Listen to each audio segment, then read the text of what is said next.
Welcome to Talk Wrestling here on the Jeff Meacham Network, on the NoDQ.com YouTube channel, and of course on the Greg Cherry brand.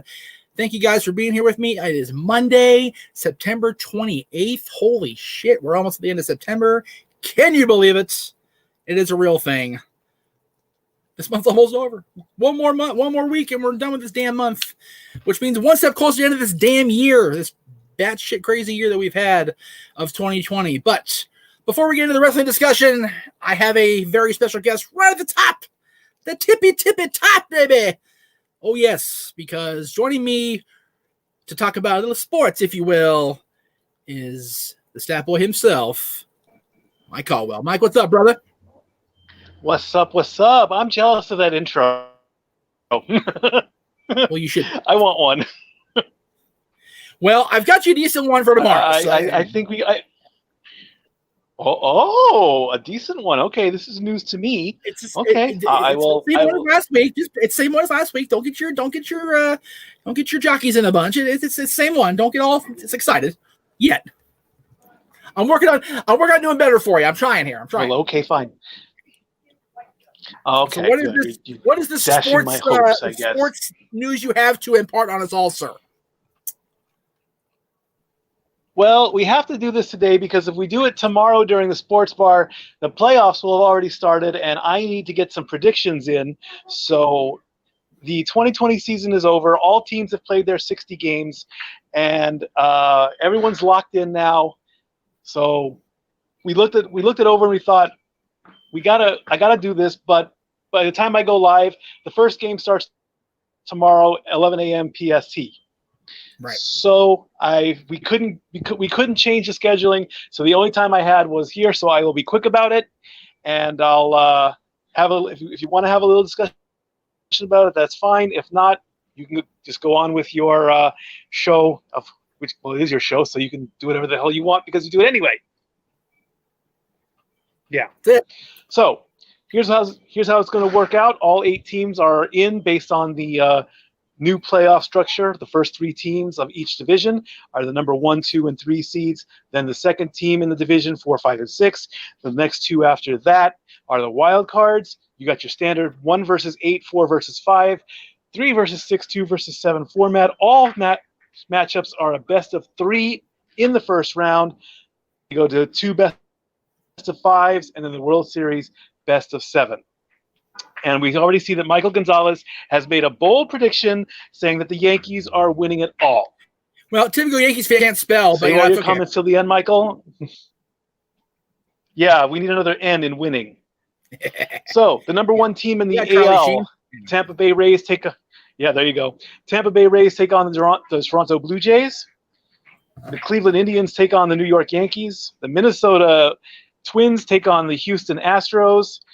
And the Oakland Athletics take on the Chicago White Sox. In the National League, the Dodgers take on the Milwaukee Brewers. The Padres take on the Cardinals. The Cubs take on the Marlins. And the Braves take on the Reds. The Reds actually got in. So looking at all 16 teams, we've got 3 California teams. We've got both Ohio teams. We got the New York team. We got both Chicago teams. Hello, Rupak. How are you, sir? Please come to the sports bar tomorrow. I want to see you there.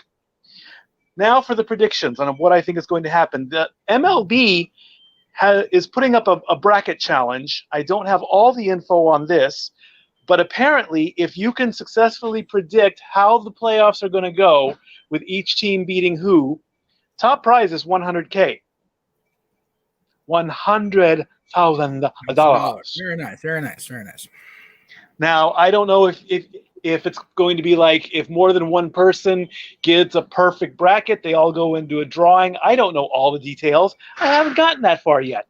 So what I'm going to do is I'm going to throw out my predictions, and if anybody on the channel wants to throw out their predictions, tweet them to me at LBStatKid1977. Send me a message on my Facebook page, Statboy Rants. Maybe even send a comment to Jeff if you wish. I may be from SoCal, but go Oakland. Okay, there you go. Who has Rupak one? There we go. Cleaver Collins saying, "Let's go Cleveland." The RoboBuck, go Reds. See, we have a great diversity here. All right, so in the first round, Tampa Bay and Toronto, that should be a no-brainer. I think Tampa Bay is going to sweep. 1, 2, 3, Blue Jays are gone. There you go. Hang on one Cleveland and second. New York, Mikey, hang I'm on. predicting another Ernie. sweep. Mikey, Yes? stop tagging. Ernie, we're going to get to wrestling in just a moment. Mikey, you want to come on and do baseball real quick before the playoffs start? Because playoffs start tomorrow. So before Stat Boy Sports Bar comes on. So I said that at the top. So give me like 5 minutes. Relax. All right. Go ahead, Mikey. All right. Thank you. You're good. New York, Cleveland, another sweep. I think New York's going to take out Cleveland.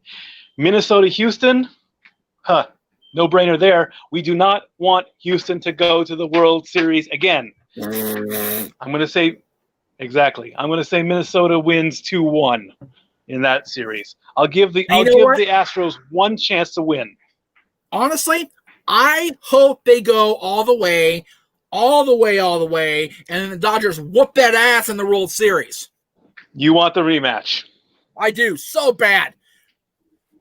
Okay. Oakland, Chicago, I'm going to say Oakland wins that series 2-1.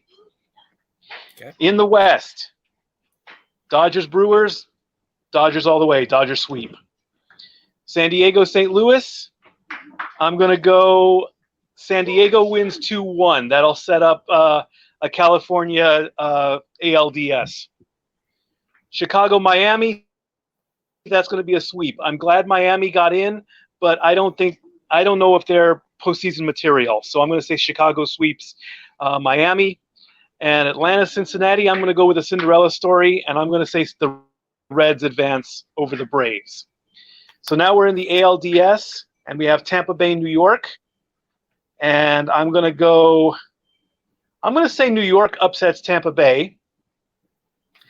And I'm going to say Minnesota and Oakland. I want Oakland in that one. Oakland will go 3 out of. I think they'll go 4 games in that one. I don't think it'll be a sweep, but it'll be close. LA, San Diego. You have to go LA. They'll go all the way to the championship. And then we have Chicago and Cincinnati. So we'll go Cincinnati on that. So that sets up Tampa Bay versus Oakland in the championship series. And I'm picking Oakland on that one. And then LA and Chicago will go LA, setting up the 88 World Series rematch, the A's and the Dodgers, and that series has to go a full 7. And I've said it before in the sports bar many times, if the Dodgers do not get to the World Series and win it, they have no excuses, no more cheating scandals, none of it. You don't go 70% of the season to win it all. So there you go. My predictions are now locked in. The playoffs start tomorrow when I go live on the sports bar. A couple games will already be done, which I'll touch on. And like I said, if you guys want to keep sending your predictions to me, and maybe we'll do a little contest on our own, that's fine. So Jeff is very locked in. He wants the rematch. And would you say a sweep or would you say all 7? I'm such a vindictive, petty motherfucker. I really want. Oh, sorry, Aaron. One F-bomb. There's the one, Aaron. Sorry. My bad. It's Houston. Leave me alone. I don't care. I keep forgetting I'm on Aaron's channel on Mondays. I really just want Houston to do. I want them to play a full series the whole way through, and then come in and get spanked 4 straight in the World Series. I dislike them that Sounds much. like a plan. I really do. And by the way, Daniel Tilson. Well, the whole league does. Daniel, are you looking to get timed out and banned from my channel? I'm just throwing it out there. Now. Well, now, if he is from Houston and is a Houston fan, I mean, even the Houston fans should agree of what happened in 2018 never should have happened in the first place. 17, but that's okay. Yeah. Hey, by the way, 17, 18. I'm sorry. By the way, yes, Larry Gatlin, the Gatlin Brothers, had a wonderful song called Houston, and I hear they're actually going to redo it for the baseball season. Houston means that we're always gonna cheat to win the World Series again. Hey, Houston. Anyway. So they've taken a playbook from the Eddie Guerrero lie, cheat, and steal, huh? Always. Always. So there. Oh, that's right. Where's my Snape gift? Damn it. Anyway.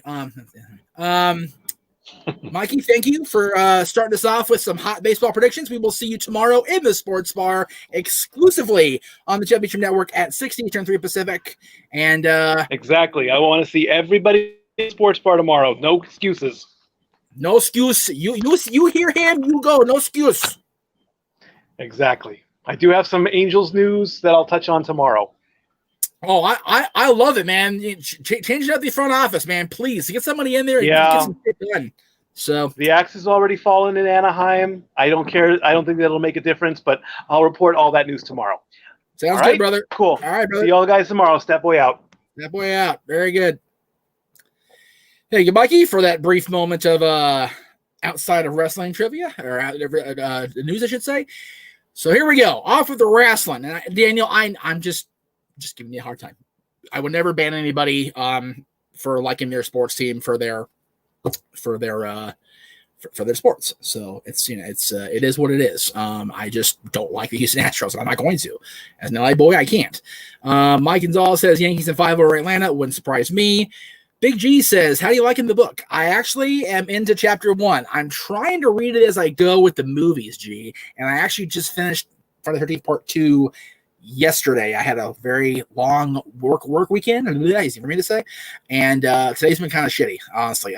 We got trivia in a pinch today.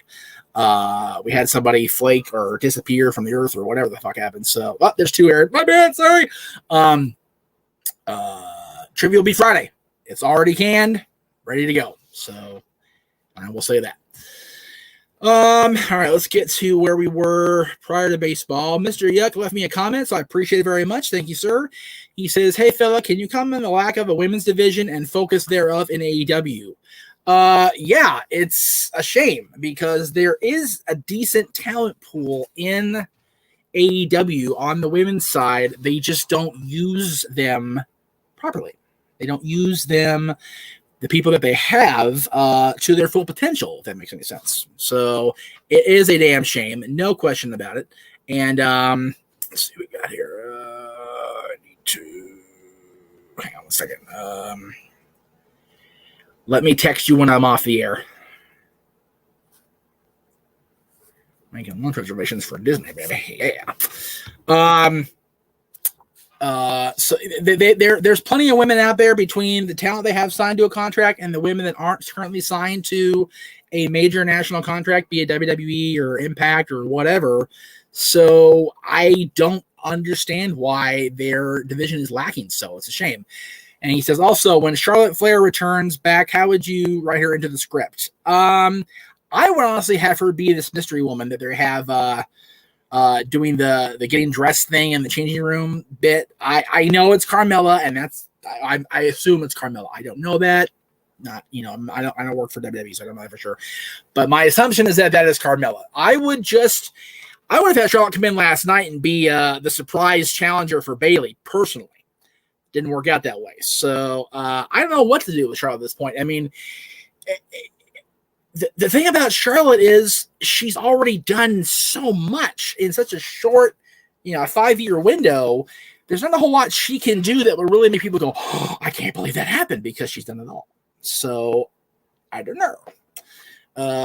I would just write her back in as, the challenger for Raw. Bailey's got her destiny all squared away. Sasha is her end game. Bailey is Sasha's end game. So it's a matter of fitting Charlotte in on Raw, I think, personally. Brendan says, what's good, Jeff? I thought the storytelling on Roman versus Jay was damn good. It was a wonderful match. Great fight between those two guys last night. Just fantastic. I didn't get a chance to touch on it last night because I was trying to sign off in a hurry to give room for Aaron to come on and do his review. But man, that was a great story that Roman and Jay told last night. I thought it was so well done, so well laid out. People were bitching at me, they shouldn't have done the towel thing. I thought the towel thing was friggin' brilliant. I think it made us all realize that Roman is who he is now. And it doesn't matter if you're family, if you're a friend, if you're whatever, he's the champion, and he's going to stay champion for as long as he wants to stay champion. I think that's a great, great job on Roman Reigns' part, on Paul Heyman's part, with the tweaking of the character, Paul being there, and of the writing team. Probably the best creative business I've seen out of Roman in a good long while. Well done on both parts. And Jimmy and Jay did a great job with their part of the story as well. Good stuff. Sam says, "Hey Jeff, do you want WWE to sign the Cowboy James Storm to team with Robert Roode?" Yeah, Bobby Roode. Yes, please. I'd love to see beer money back. We talked about that, I think, on our recent show. We may have already done it, maybe when we have canned but not aired yet. But I love beer money. All about that, please. Definitely. Ernie Eastman says the ladder match should have been the main event. That is a long debated topic over the years in wrestling, Ernie, and it really depends on who you ask. So I would say no, only because I feel the world champions should be the main event. So the ladder match was in a great spot. It kicked off the show with a bang, and it just worked. It worked in the spot it was in my opinion. So there you go. RoboBuck says, thoughts on Sunny Kiss and Joey Janela being the new Midnight Express? Okay. I mean, if they're doing it just to stick it to Jim Cornette, I'm for that too, by the way. But it's, again, I mentioned this yesterday. We were talking about Apollo being, a Hulk-like character. Why can't Joey and Sunny just be Joey and Sunny? Why do they have to be the new Midnight Express? Why do they have to be the next Hulk Hogan or the next John Cena or the next Rock and Roll Express or the next, Rockers or whoever? Why can't they just be Sunny Kiss and Joey and Janela? Just throwing it out there. It's, let guys be them. Colin replied to my Charlotte comment and said, keep her off until after the draft. I would agree with that. Colin, I would say that's actually a pretty good idea, to be honest with you. Again, it's one of those things. I like Charlotte. I've always liked Charlotte. I think she's the most talented, or one of the most talented female wrestlers I've ever seen, and she damn near supplemented my Trish Stratus as my all-time favorite. I did say at one point that she did, but I have looked back on that statement since then and realized that Trish will always be my favorite. So that was kind of a knee-jerk response. Big G says the main event is why I fell in love with wrestling. Awesome storytelling. Yep, absolutely, great stuff. Colin, when you come on, you are more welcome to talk about the main event. Absolutely. Rupak says, are you a fan of Booker T or Harlem Heat? I think Crime Time was a trash version of Harlem Heat. WWE could have done so much with Crime Time. Your thoughts? I am a fan of Booker's. I actually got a chance to interact with Booker and his broadcast partner, Brad Gilmore, at the Night of No Mercy 2017. I've talked about this a few times on the show now. I got to cover his podcast, interview a ton of people, meet a great number of people who I've still remained in contact with since then, and who I'm working on for future appearances on the show, and I'll leave it at that. I like Booker. I did like Harlem Heat. I liked them when they evolved into being themselves rather than that stupid Kane and Cole gimmick name they had, which was, I think, dumb. I've always liked Harlem Heat. I like Booker way more than Stevie. I'm not saying I don't dislike Stevie. I'm saying I like Booker more. As far as Crime Time being a trash version of Harlem Heat, I disagree with that. I think Harlem Heat dressed like wrestlers. They had gear like wrestlers. They had the flashy gear as wrestlers, whereas Crime Time dressed in street clothes. So I think it's apples and bananas, not even apples and oranges. It's apples and bananas comparing the two teams. And my thoughts on Crime Time, they could have done a lot more with those guys, and they broke them up too soon. And I feel that it hurt both of them. Huge detriment to both their careers that they broke them up when they did. Let's see here. Adrian says that the ladder match had a good storyline going into it, then maybe, but world title match was the right call for main event. Thank you, Adrian. Appreciate your agreeing with me on there. Big G, you're always welcome. I think I sent you the link. If I didn't, I will now. But I do have the guest coming in at about 6:40. So it's up to you if you want to come on and shoot the breeze. I'm kind of good today. I actually feel pretty good. Like I said, I just finished the this week's trivia match. We recorded that this afternoon, and I'm a little partial, I'll be honest with you. That's why I cracked the Sprite when I did. And by the way, whoever said I had an addiction problem, it's Sprite Zero, you friggin' idiot. I don't have any sugar in that shit. Will NXT get calls up from the draft? Probably. Wouldn't surprise me. I could have sworn I said Rupak the first time. Rupak, I'm sorry. I thought I did. If I didn't, my bad. All right. Well, since it looks like the comment pool is thinning out, I will go ahead and go into my guest pool and see nobody's here yet, so that's fine. I will wait for them to come in. I mentioned this yesterday during the show. If you guys watched the very first part of today's show, a lot of things coming on the Jeff Mischief Network side of things. We've got Talk Wrestling each and every Monday. We're now at 6 Eastern on this show, just because it gives me time to banter and rant and rave for a longer period of time and trying to get it in an hour and be ready before Raw starts. Tuesdays is Stat Boy Sports Bar, exclusively sports, although we do talk wrestling kind of sort of on that show. It's mainly other sports besides the wrestling, the sports entertainment side of things. Wednesday, now at 3 o'clock, by the way, 6 Eastern, 3 Pacific. I'm moving that. Every show I'm going to have is at 6 Eastern, if I can figure it out, except for Fridays, and we'll get to Fridays momentarily. But 6 Eastern, 3 Pacific on Wednesday will be the latest edition of my United Wrestling Network primetime live premiere. Live United Wrestling Network primetime live recap.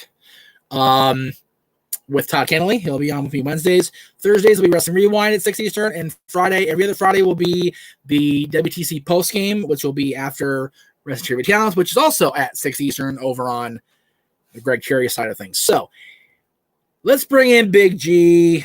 He's in the room waiting for me. Let me there we go. Hi, there you go, Big G. What's up, brother? What's going on? So you watched the show like I did last night, and yeah. It's I feel they did the absolute right thing with having the Intercontinental title match start the show like gangbusters, and then having the world title matches, and because both world title matches were great in their own way, and I feel that having one of them be in the middle, one of them be at the end would have been like weird. So having them both end the show would have been good. Am I absolutely wrong here? No, you're absolutely right. You know, the Intercontinental Championship ladder match was tremendous. I like how they did the storytelling, how creative they were with Sammy handcuffing Jeff. As soon as I saw the handcuffs, I was like, oh, they're going to do something with Jeff and AJ. But I did not think he would go that far and put the handcuff in his ear loop and handcuff him to the ladder. I was like, just imagine, you know, the pain that Jeff was. I mean, Jeff has gone through so much, but just the threshold you have to go through to have a handcuff on your ear and then handcuffs onto a steel ladder.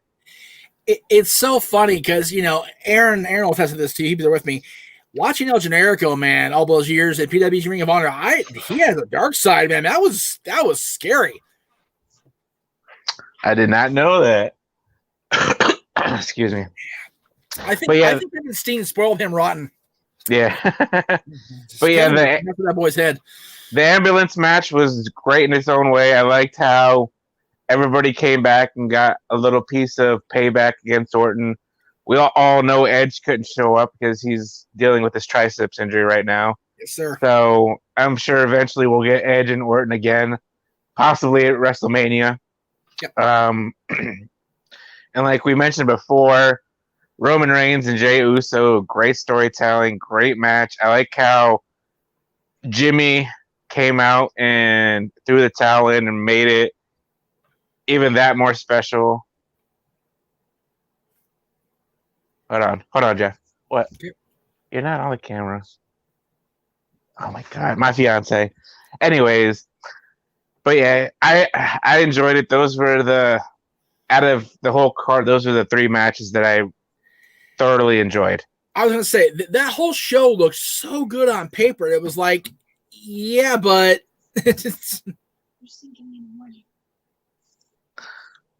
I hear you. You go ahead. That's okay. Yeah, it's just the whole show was look great on paper, and then they go on the air, and it's like, okay, but we only had 3 matches that were actually worth the spit. Yeah. So it was just kind of disappointing. Brendan Crabtree asks, who do you see moving in the WWE draft? Oh my god. So you got we potentially could see Sasha and Bailey, but I feel they're gonna screw us over and they're gonna put Sasha back on Raw. Okay, well let me just bounce off that if I may. Okay, go ahead. Why does that screw us over? Because what I want to see is Sasha and Bailey at WrestleMania. So if you separate them on brands, then Sasha has to win the Royal Rumble to get the shot at Bailey. Okay, you're right. All right. Boy, you're absolutely right. I'll retract my statement. All right, so I could potentially see somebody moving over from SmackDown to Raw to challenge Drew McIntyre, unless, I don't know who they're going to have McIntyre face come Hell in a Cell, unless it's Randy Orton again. Which wouldn't surprise me in the slightest. Yeah. I think NXT is involved this year, so NXT. Yes. So somebody from NXT could be going up to the main roster. Somebody could going back down to NXT, which I would like. Maybe I'm trying to think of somebody who could really need it right now. I would like that. Maybe Nakamura and Cesaro. I think somebody mentioned that at one point. Put them back down. There you go. Especially Nakamura. Yeah. So, who do you think might be going to or moving?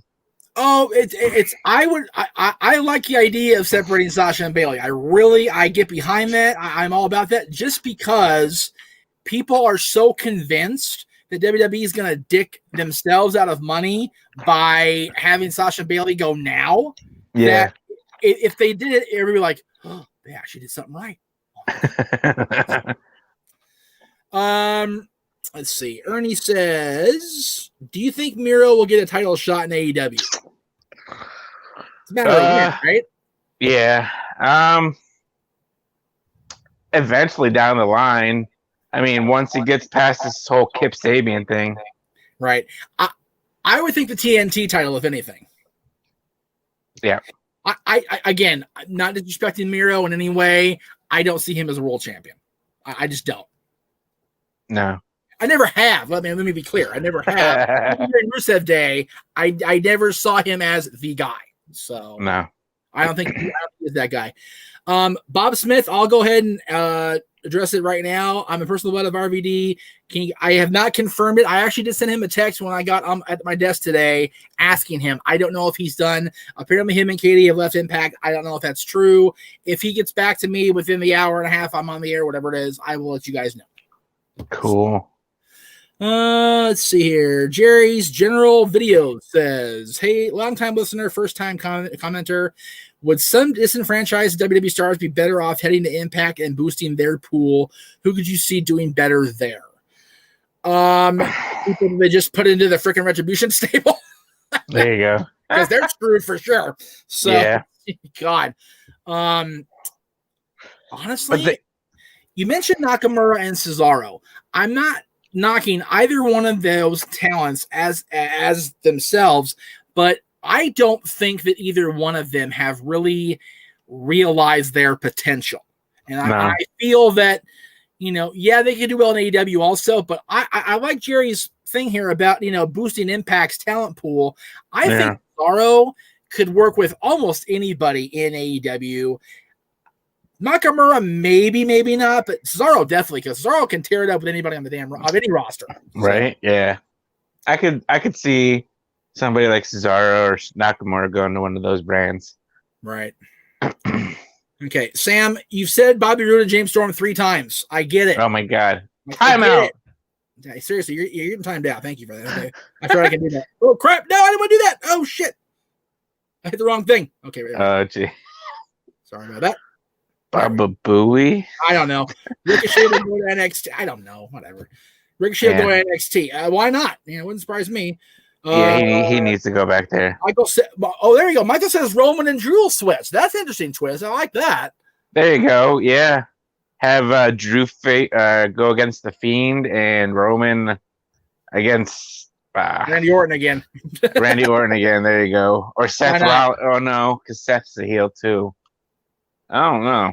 Yeah, I mean that's not a bad idea, but I'm just trying to think of the possible contenders. Oh, Roman versus Keith Lee.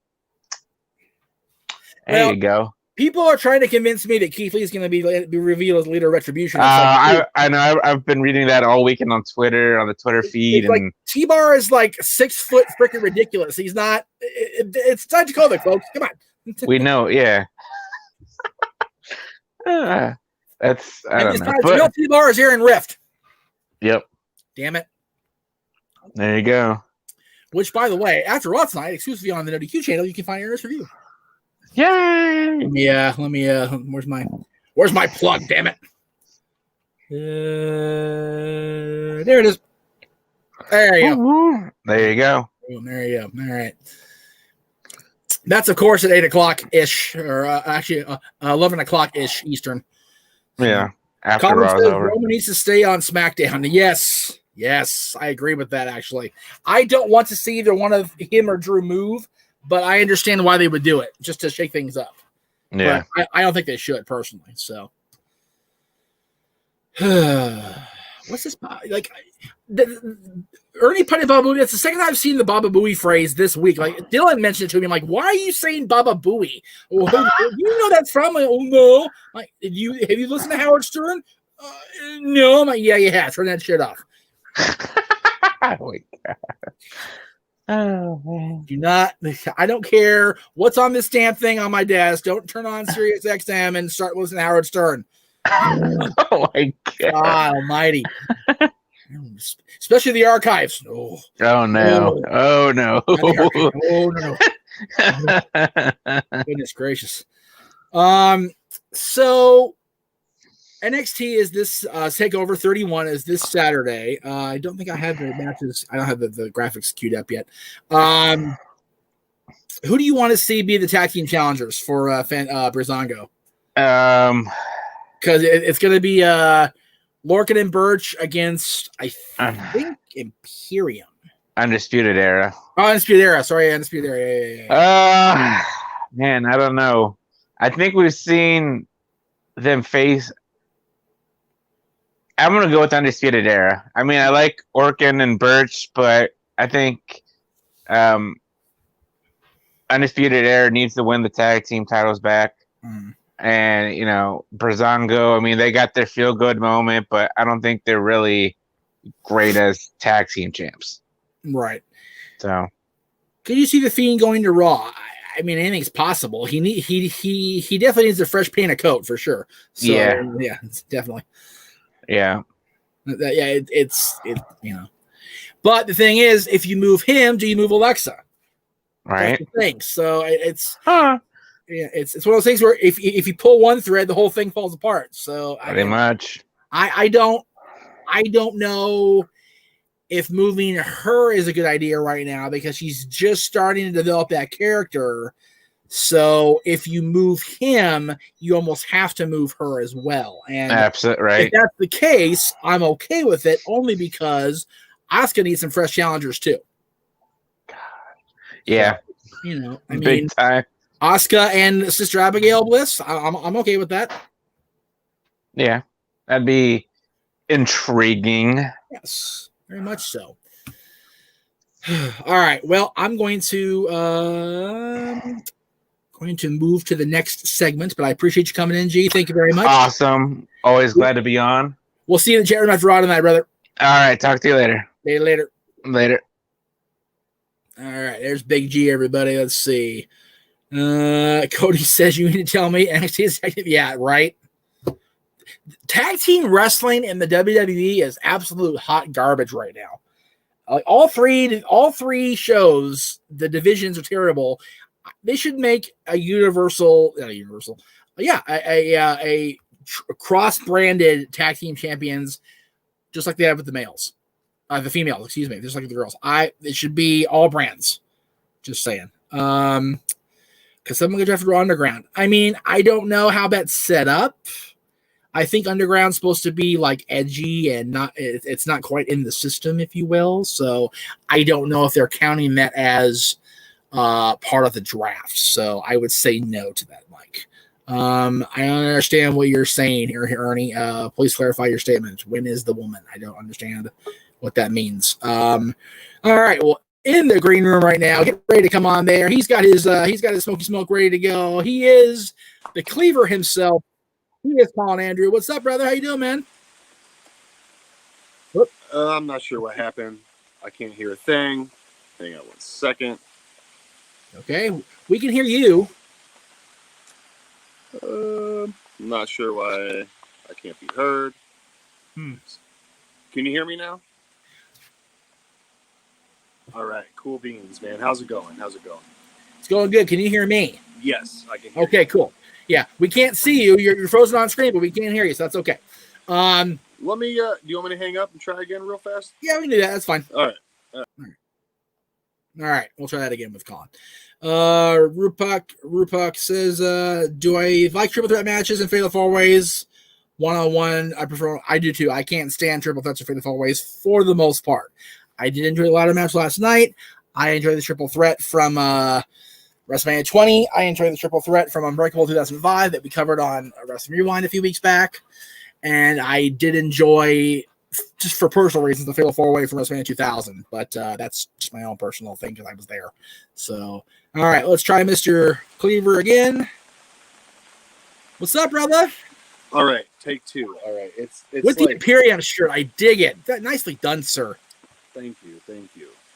Yeah, it's starting to get windy. It's been windy here all day, kind of. It's starting to storm right now. But I just, for purposes, I've switched off my Wi-Fi. And I think that screwed everything at the last second. Which normally I don't get any transition at all because I've done it several times. Just where I'm located right now, it's just outside. It's weird. I can run my Fire Stick out here all the time, but my phone doesn't catch anything. So. Yeah, I have been blessed to have access to a Fire Stick because I can't get HBO Max on my Roku TV. And thanks to Big G, I have HBO Max access, which is fantastic. What's really cool is I forgot I had this. I was getting ready to watch part of the G1 the other night and completely forgot that I had installed the app on the Fire Stick at one point. So when another buddy, Noah, hooked me up with the New Japan access, the app, oh shit, there's an app on here, cool. So I ended up watching the G1 on the app instead. So nice. My buddy Gary actually just sent me his Impact Plus info 2 days ago. So nice, dude. Yeah. But you mentioned to me that, Impact Plus is severely lacking with the whole lack of impact between 7 and 17. It's geez, that's terrible. So you mentioned Pluto TV had it. So yeah, on Pluto TV, they have a channel that just runs all day long. It's old and newer TNA, Impact, whatever you want to call them. Right. I mean, it's not I can go in and pick what episode. It's whatever's on. But again, but again, I've seen stuff from Styles versus Jarrett to X Division AJ Styles to freaking the whole Aces and Eights storyline, everything. I've seen the last almost 20 years with it bounces around, and it's free. So who cares? I mean, yeah, I feel if I'm going to pay, Anthem Entertainment be $8 a month, I want my Impact Wrestling, damn it. So yeah, for sure. When you can pay nothing or Pluto nothing a month, and you can catch random stuff. I mean, it's a 24-hour stream. I know you're a crappy sleeper. So, Yes. you know, Yes. when you're up in the wee hours of the night and whatever, boom. I Yeah. mean, you know, I have YouTube TV, I have Hulu, I have Netflix, I have Disney Plus, I have WWE Network, I have Amazon Prime. Right. A little bit of everything. But I still fall back to that every once in a while because it's just something, all right, cool, I can throw it on and be done with it. And it's free. Yeah. So I'll tell you what, the Mouses had my attention the last week or so because they had Once Upon a Time to Disney Plus. So I've been on that shit every day. yeah, I actually just that saw show. that was added the other day, actually. I fully blame the Renegade for that, man. JJ got me to that show early on. Like I missed the first whatever it was 3 seasons or whatever because that's not my favorite. I'm not gonna watch that. That's not my shit. And then I saw the pilot and went, this is damn good. So I ended up sending the summer before. I forget what season it was, but the summer before the Elsa season, I watched the entire series in one summer. So yeah, 3 or 4. I'm pretty sure it was 4. So I binge watched 3 seasons in, I want to say 45 days. It's madness. That's how you do it. That's how you do it, brother. That's a binge. That's a true binge. Well, I love it. See, I started watching because I've always watched The Walking Dead, but I've okay.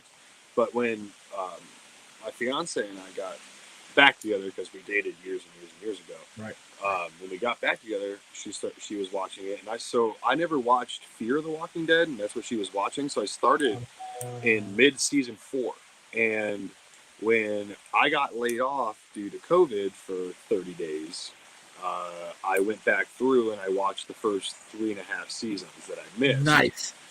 And current. So within 30 days, I killed 3.5 seasons of that. Fantastic. Amongst way other stuff. I had nothing else to do. I couldn't have money. I didn't have money coming in, so I wasn't going anywhere and doing anything. Well, that's what bugs JJ about it so much is because he's been asking me to watch Gotham for so long. Ooh. And the first 2 seasons of Gotham are just like the first 2 Harry Potter books, man. They are a trial. Like they drag out. It drags out. It's a super, super slow burn. But man, I'll tell you what, seasons 4, definitely season 4 was right. Wow. I loved season 5. I'm sad the show ended. I watched it every night it was on, or the next day on Hulu, depending on what I can do. But man, that show was great. Ben McKenzie, I loved him, and the OC. I love Ben McKenzie. And honestly, the thing is, it's like it's just it bugs me because I like the Fish Mooney character in the comics. She just drags that first pair of seasons down. Just like, oh my god. Yeah. So it's hard, but I am trying my darndest to get through again, and I'm hoping to at least get through the dark times before the end of the year. That way I can start 2021 with season 3. All right, we are way off into the weeds here. Let's get some wrestling talk. Yes. So Bob Smith says this fantasy booking idea: Mickie James versus Thunder Rosa. Between them and Asuka, they are easily the top 3 female wrestlers now. Opinion of you two. Hard to argue with it. I mean, those 3. If you've not seen Thunder Rosa on NWA Power or on AEW or anything she's done, give her a look, man. Mm-hmm. She is one of the reasons why I'm covering the Primetime Live shows every week because she's a huge part of that. See, I don't watch a lot of AEW. I mean, I'm a little more than I used to. Right. NWA, not so much. Kind of clips on YouTube, this, that, and the other. It just doesn't really fall into my schedule, and I'm not really going to pay to watch it. No offense, but I'm just not. Right. You know, I know they have some great people there and stuff like that, but I know who Thunder Rosa is. I know what she's done. I know what she can do. I've seen what she's done. Yes, she is great. Asuka.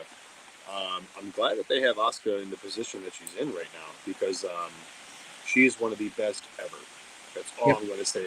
Ever. It's simply, to quote my fellow Ohioan and fellow ODQ team member, Noah Foster, simple as that. Asuka is one of the best ever.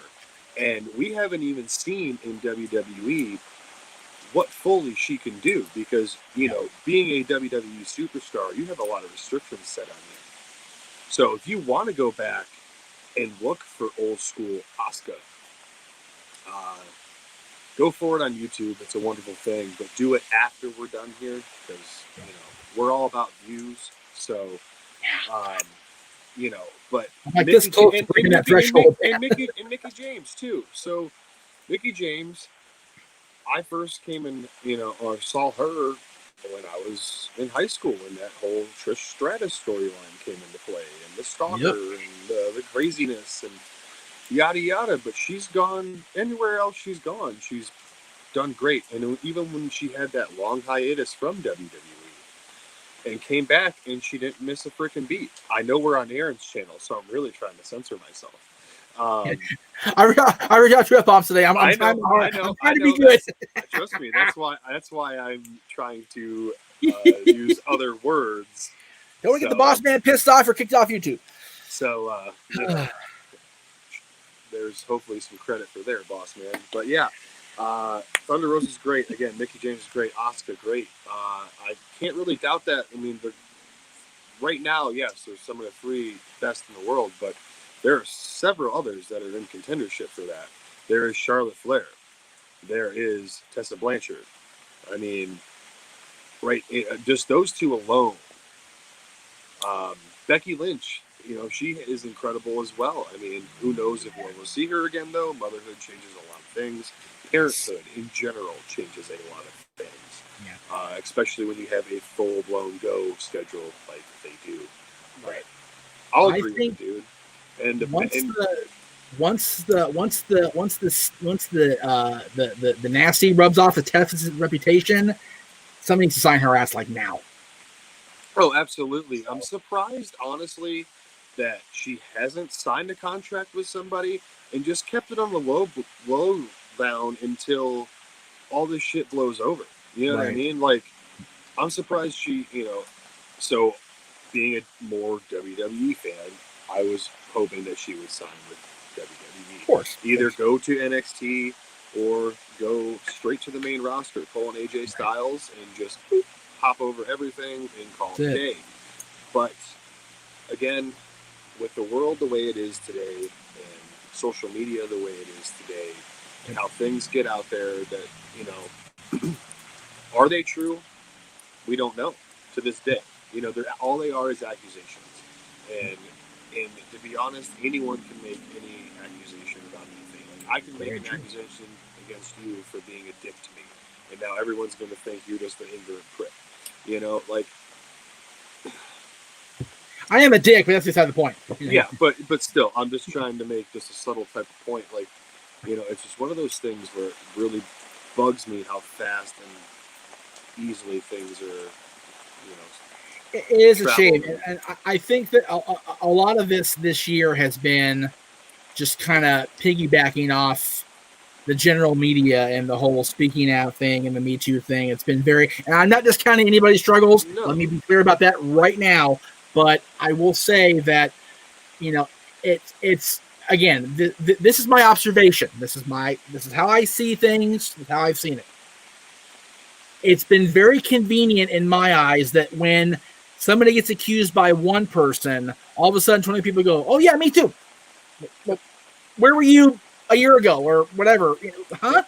So, you know, it bugs. Anyway, we all can agree on one thing at the end of the day, and that's what Adrian says here. Colin has a beautiful beard thing going on here. Absolutely. Just my goodness. Thanks, man. Fantastic. I got it trimmed up like 2 weeks ago, too. I got a haircut. You can't really tell now. It's all kind of grown back in. But that was like my first haircut in 3 months. So it was wonderful. But there is one thing I would really like to touch on with you. And I know you and G talked about it just a little bit ago, but that is the main event from last night. Roman Reigns versus Jey Uso for the Universal Championship. Floor is yours, brother. So, I got a couple things coming into this. And the last night on Aaron Riff's live stream, too, I can't remember who brought it up, but somebody brought it up about maybe bringing Rikishi back into the fold. Y'all must be watching our videos then, because Noah Foster, Jerry Slaughter, and I did predictions for Clash of Champions, and we talked about Rikishi coming back into the fold and how this could easily happen. And see, this is the thing that I'm waiting for at the end. See, here we have Roman standing there over Jay and Jimmy. Which, do you realize Jay called Jimmy John 100 times during that whole thing? John, no. John, no. I mean, I thought that was kind of cool, but he's like, don't throw that shit. That made me laugh. I'm not going to lie. But Right.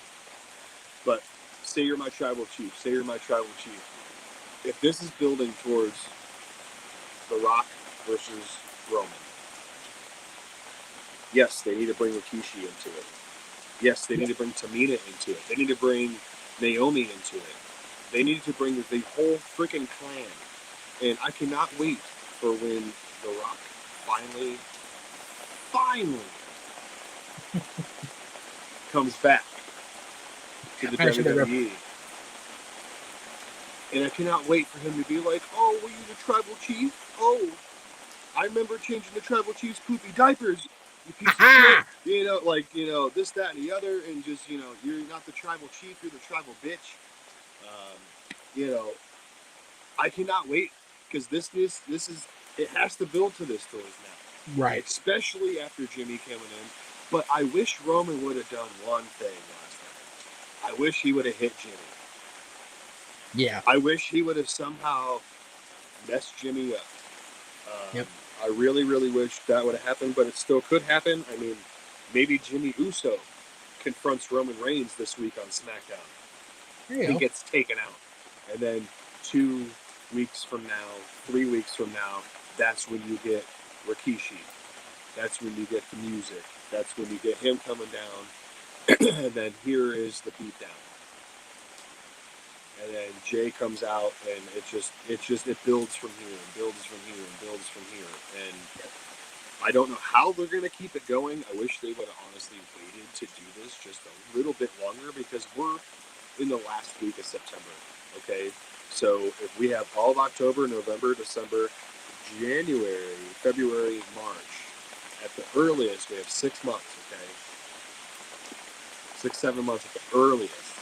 Yep. Because normally, WrestleMania has been the first week, 10 days of April for the last how many years? Yeah, if it goes off schedule this year, it's supposed to be March 28th. So okay, but still close enough. You know right. what I mean? Close enough. But great storytelling. I thought Jey Uso looked fantastic out there. Yeah, he did. He gave it everything he had, and I mean, I knew he wasn't going to win the match going into this, but there was a couple times where I was believing, oh shit, this might happen. This could happen. Right? He looked great. I mean, I liked the new look from Roman. He's got, you know, no shirt on now, whatever. All he did was lose his little upper vest, his little D'Lo Brown vest. But great match, and also touch on one thing that you and G were talking about, and that was the Miro. Okay. Many of you don't know, but I got stats too, okay? And yeah. I could only imagine, because I take my plugs out here and there, or like my daughter will poke them out and pull. Bruh. Like, I'm not gonna lie, I would rather have her pull on this thing all day long than to ever touch one of my ears again. Yeah. And to put in something, you know, minor plastic, I do have metal ones, but something that's not, like, you know, it's smooth, but it's not on one end. Put that through your ear and then hook it to a ladder, which weighs at least 20 pounds, because, you know, I know it was a smaller ladder, but still, it's got to weigh at least 20 pounds. That had to be ridiculous. Like, that puts Randy Orton's screwdriver to shame. I'm sorry. Like, as sick and twisted as that screwdriver deal was, my God. And for Jeff being 43 years old and still jumping off a 20-foot ladder doing a swanton through Sammy on another ladder. Shoot, man. Great opener, great finisher. Matches were where they were supposed to be on those two ends. Just madness. Well, I appreciate it, and yeah, I knew that you had the opinions on the main event because we talked about that last night, you and I, and then earlier today, and then, but yeah, I'd forgotten you had the stretching on the ears, man, because I have friends that have had like even bigger than yours, and I'm going, no, it's not okay. I don't even remember. I think I'm at like, oh God, I don't remember. 5/8 maybe, 5/8 of an inch, something like that. I can't remember. It's been a long time. 3/4, I can't remember. It's been a while. I haven't changed sizes since I was like 25. So that's I can't imagine. Full disclosure, I am the world's biggest wuss when it comes to tattoos and piercings. I've got the one tattoo, that's it, and no piercings. I can't imagine somebody, even if I had a pierced ear with a hole that big, putting a freaking handcuff through it. God, that's horrible. Like Jeff Hardy forever redeemed his card with me forever. Oh my goodness, it was madness. Completely crazy. Yeah, it was. I cringed looking at it when I saw it, and I originally thought when he was pulling the handcuff out, I'm like, all right, he's just going to handcuff him to a huge ladder, and he's not going to be able to like get up and grab stuff because the ladder is going to be blocking him. How's he going to climb a ladder when he's through the rungs of a 20-foot ladder? Right. You know what I mean? Like, how's this going to work? I really thought that, and then when he pulled the ear out, oh man, I just like. You know that feeling you get in the back of your teeth when you hear like nails on a chalkboard, or something like that. Like I felt that. Yeah, you know exactly. I mean? Like, just barbaric. Barbaric. Ugh. But yeah, shocker of the night for me though was Asuka answering Bailey's call. I was honestly surprised. It wasn't so much that it was Asuka. I was surprised that it wasn't somebody else. Right. Yeah. Why not pull that Carmella trigger? Why not bring Charlotte back? Why not, come on, somebody, Yeah, but who would, all right, so you don't want to pull the trigger on Charlotte, bringing her back yet. You don't want to pull the Carmella deal, you don't want to pull that yet. Who else credible enough could have done it? Because if they wouldn't have given up on Lacey Evans so freaking hard, thank you. Came down. Because they just completely dropped the ball and kicked that bitch underneath the fridge. Like they really did, yeah. And it's terrible because she's a tremendous athlete. Yeah, she is really a tremendous. It's just a damn shame that they skyrocketed her into the main event stuff, and then they dropped the ball, dropped the friggin' ball completely. It was terrible. Yep. So absolutely. All right, brother. Well, I appreciate it. I have somebody else waiting in the green room, so I appreciate it very much. And we will definitely, I'm sure we'll catch you in Aaron's chat room after Raw tonight. Yeah, for sure. And quick plug, this coming Thursday, we will have NXT TakeOver 31 predictions with myself, the General Jerry Slaughter, and the Simple Man Noah Foster on my channel, also on Noah's channel as well. So stay tuned for that. And enjoy the rest of the Jeff Meacham Network, man. So, thank you, Colin. Appreciate it, brother. See you. Have a good night, man. You too, bud. Well, the guests just keep on coming here. Let me let's see if I can do this for that medium of. Are you there? Can you hear me, Lise? I can hear you. Yay! Welcome Lisa back on the show, everybody. She's back for week 2. God help her. So I'm assuming you saw the show last night, so I'm going to ask you before I haven't asked anybody about this yet at all. What'd you think of the opening video, the montage? I didn't see it. Oh, you're going to get shit for that later. I'm sorry. I know. I caught it. It came in like near the end. We had some internet issues and stuff, so. That was the theme of the day yesterday, man. We've had internet issues the last couple of days here. Matter of fact, I had to cancel therapy on Thursday because I do video chat for my therapy, and she couldn't get in because and Dylan missed school Thursday because of it. Yeah, the kids missed school on Friday there too, so it's crazy. Ugh. So unfortunately, I caught bits and parts of it. Okay, well, you'll have to go back and watch it later and give a full report later. Yeah, but since you came at the end of the opening, you saw the pay-per-view. Anything you want to add that we didn't already say as far as the main event matches? I mean, the ladder match was above and beyond what I thought it was going to be. By far my favorite one of the night, by far. Yeah. I did dig seeing Roman's dark arrogant side come out. That was pretty cool. Yes. Okay. I like where they're going with it. Mhm. I know what it's leading up to, Right. Right. but that'll be interesting. It's just how they keep it going. Well, we were talking about that with Colin here before you popped in. It's there's luckily a huge big litany of the Samoan dynasty can come in and get knocked down by the tribal chief before Yeah. before, Oh, yeah, definitely. If they keep it before going Dwayne the way comes it in. is, it's just, I mean, you've got to involve Keish. You got to involve. You got to involve high. You got to involve Keish. You got to involve Jimmy. So you got to involve Tamina. You got to bring in. I say bring in everybody you can. Shit. Rikishi's got his boys out here at Nox Pro. Shit, start feeding those guys to Roman. yeah. It's real. Bring in who you can. Let him go through everybody, and then the payoff will be worth it. Yeah, I mean, you don't have to have Roman defend every single pay-per-view, but just get through the March. Mm-hmm. Do I like that he's working with Paul? Right. Yeah, why not? Yes, yeah, I do. Yes and no. For other reasons, but right.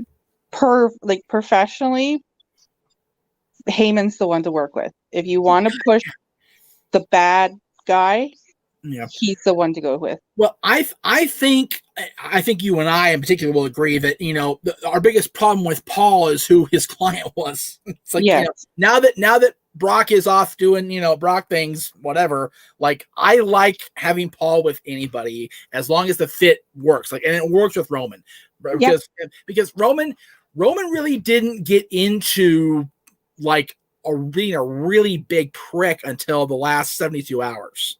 Because the very end of SmackDown, he punched Jay right in the mouth, and then last night he turned it up a few notches. But that's not really Paul. That's Roman. All Roman. Yeah, just giving him the leeway to do what he can do, right? Right. And somebody brought it, I don't know if it was on chat or on Twitter, whatever. I like Paul's understated role here. He's not coming out and doing scared of him, right? What's that? He legitimately looks scared of him. Which is so funny because he's played that he's been scared of Brock before in storyline, but you and I both know Brock wouldn't hurt Paul for anything. But Roman, we don't know that because we've never seen them work together before. But if you know Joe, that's not going to happen. So it's a great dynamic. I love the pairing. I just love that. I know why we didn't see him last night, but it was very cool to see everybody else as far as the ambulance match and the interference by everybody. That was really cool to have everybody come back. Always good to see Sean deliver a sweet chin music, even if it's on top of an ambulance, almost ready to fall off, which is funny. Yeah. The other matches last night, I felt that everything looked good on paper, but they started off at a disadvantage because they had 3 people apparently not cleared. Yeah. So what do you think of the rest of the show? Kind of the same. I think, like you said, on paper, it looked good. It sounded good. The outcomes, whatever, but it fell flat. Yeah. Yeah. And I feel they missed an opportunity to have somebody else face Bailey at the same time. Having it be Asuka and having Asuka win by DQ furthers the stuff with Sasha, I guess. So I'm not totally pissed off about that part. But it's one of those things. It's very much like with Roman and Rock. How do we get to Mania with Bailey and Sasha? Yeah. How do we keep it going? And somebody brought up earlier in the show, separate them in the brands. Put Sasha on Raw. Make Sasha have to win the Rumble to get to Bailey. That would be probably the best bet. That's what I would do. That's going to be the only way that it can last that long without people getting sick of it, right? Right. I mean, we said this last week. It's we've been waiting for this for 2 years. It has to happen now, or it has to happen at Mania. There can't be any more dragging out. Either it happens, or they split them up and we wait. There can't be, we'll do it Hell in a Cell, or we'll do it. No. Either Hell in a Cell or Mania. Those are the only 2 I feel viable playgrounds for these 2 women. And I think I talked about this last week too. they deserve the last match of the night. Yep. And both of them can deliver. Like we all know what they can do. Yes. No doubt that it'll be a great match. Yep. It's just getting there. Yeah. I mean, and they were the best match of the year in a year that had some damn good matches 5 years ago. Like, and they had the best match of the night on a Brooklyn card that should have, it shouldn't have been, right? Like, it should have been the best match. And my God, they blew everybody away. So these two women, Sasha Banks and Bailey, have only really just now started to tap into their ultimate potential, I feel. And I don't know if I mentioned this to you in our many conversations over the years, but I saw Bailey, 10 years ago working for Championship Wrestling from Hollywood. She wrestled one of our ladies out here, Lucky O'Shea, in a women's division match. And at a time where Dave Marquez did not book women, he did not book women at all in his matches. And Davina Rose, Bailey, and Lucky had an amazing match on TV. And I looked at JJ, I'm like, that girl's gonna be something. And within a year or two, she was signed with WWE. So it's the potential's there. It's just the build up, right? I just love that we're seeing heel Bailey against sympathetic Sasha. I never thought I would see that ever. Yeah. It's great stuff. So, great comment by Michael here in the chat room. I want to throw it up to you. I don't know if you can see it or not, at least, but Michael says Orton sold the super kick more than Shawn Michaels sold the RKO a few months ago. Yeah. Yeah. But you know what? I pointed this out when it happened because people were all over that when it happened. And I think you and I even talked about it at least. There's selling and then there's Shawn Michaels selling. Yep.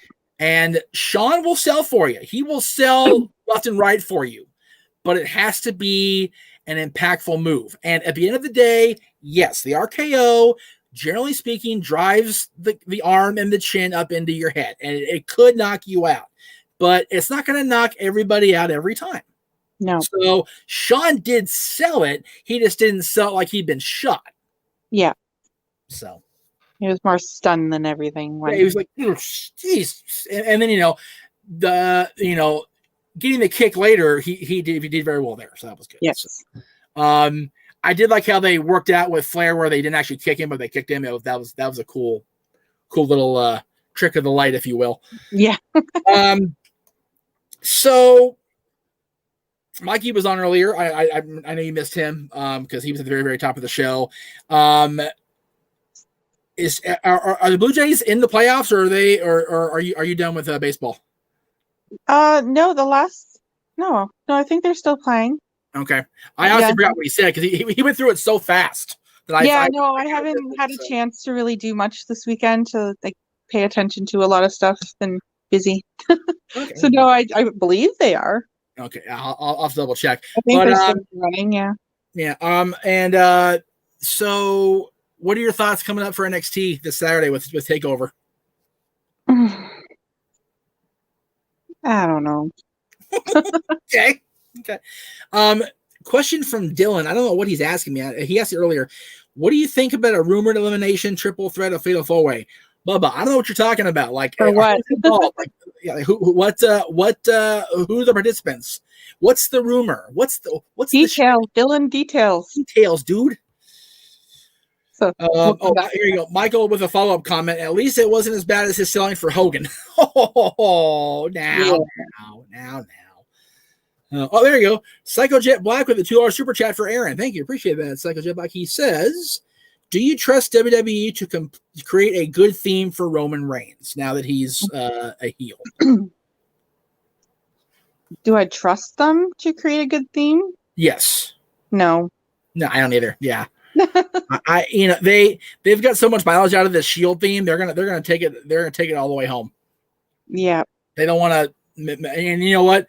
People know when they hear that, damn it, here comes Roman. So it's like, if they're gonna try to recondition everybody, it's gonna be difficult.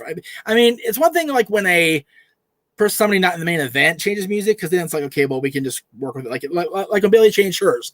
Bailey changed her character so much she couldn't be Huggy Bear anymore. She couldn't be that person. Yeah, it didn't fit anymore. But Roman, it's still a badass theme, and he's still very much a badass. Yeah, no, So, if it was me, I'd leave it alone. I would too. Absolutely. Do I trust them to create something better for him? No. No. No, I don't. No, we have too much history in the opposite direction on that one. Yeah, mistakes. It's one of those things. I mean, very few people have had to change their theme over the years and still maintain who they are. And I think a great example of that is John. He, even when he was a heel, the Dr. Thugonomics theme worked for him. But when they turned in babyface, he didn't really change his character very much at first. No, he didn't. Like in late 03, 04, going into the later part of 04, he was still the cocky, streetwise rap guy. So it worked for him when he was feuding with Bradshaw, and they changed the theme to My Time Is Now. That worked. Yes, I agree. It's funny. I don't know if we talked about it with you or not, but I mentioned when Orton changed his theme from Burning My Light to Voices. I forgot when that happened because I swore up and down that I went to WrestleMania that year in 2008 and I heard Voices, and I did not. It was Burning My Light, and I went, huh. I like the Voices better. Really? See, I don't know. I'm partial to Burning My Light because I really got into Randy Orton as a person during that time because he really turned the corner on being a complete prick from what we were told in storylines. Obviously, I don't know, you know more about the backstage stuff than I do, obviously. So, but Randy, I will agree that Randy using Voices has become a much better person than he did during Burning My Light. That's for sure. Okay. All right. Dylan. Okay. What he was saying was instead of one person pinning, if someone is pinned or submit, they're eliminated. They do that all the time. They do fatal four ways and triple threats. Actually, triple threats like that are called three-way dances. That was an ECW specialty. They do that occasionally in other companies, never in WWE. Fatal four-way elimination matches do happen. It's just very rare nowadays, which I think is a shame because I think those are better personally. All right. Thank you for the clarification, my boy. I appreciate that. Rob Shepard says, does WWE need to bring back the King of the Ring pay-per-view?